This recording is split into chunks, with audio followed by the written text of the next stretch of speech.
കഴിഞ്ഞ ദിവസം American മാർക്കറ്റുകളെല്ലാം close ചെയ്തത് പോസിറ്റീവാണ്. അമേരിക്കൻ ഇൻഡീസസ് ആയ S&P 500 വീണ്ടും ഓൾ ടൈം ഹൈ കട്ട് ചെയ്തിട്ടുണ്ട്. അമേരിക്കയിലെ റിസൾട്ട് സീസൺ ഏതാണ്ട് അവസാനിക്കാറായി. അത്യാവശ്യം മിക്ക കമ്പനികളുടെയും പോസിറ്റീവായിട്ടാണ് റിസൾട്ട് വന്നിരിക്കുന്നത്. ഇനി ഏഷ്യൻ മാർക്കറ്റ് നോക്കുകയാണെങ്കിൽ ഏഷ്യൻ മാർക്കറ്റ് മിക്സഡ് ആയിട്ടാണ് ഇപ്പോൾ ട്രേഡിംഗ് നടക്കുന്നത്.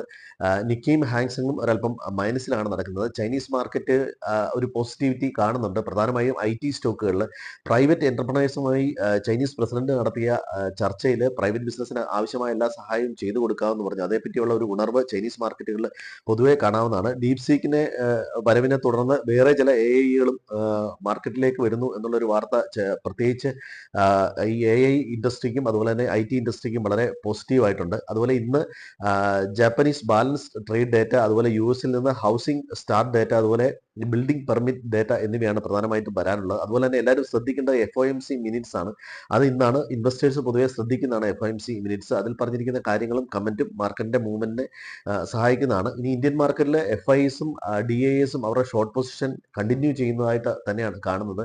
റീറ്റെയിൽ ട്രേഡേഴ്സ് മാത്രമാണ് അല്പം പോസിറ്റീവായിട്ട് നിൽക്കുന്നത്. FIs ഇന്നലെ ബയേഴ്സ് ആയിട്ടാണ് കാണുന്നത്. FIയുടെ ആ ബൈയിങ് ഡേറ്റയിൽ ഭാരതി എയർടെലിന്റെ ബ്ലോക്ക് ഡീലും ഉള്ളതാണ്. അപ്പോൾ മാർക്കറ്റ് 23,100 മുകളിലൊരു ക്ലോസിംഗ് ആണ് മാർക്കറ്റ് ഒരു അല്പം ബുള്ളിഷ്നെസ് നൽകുന്നത്. 22,800 22,700 ലെവൽ സപ്പോർട്ടായിട്ട് ഹോൾഡ് ചെയ്യുന്നുണ്ട്.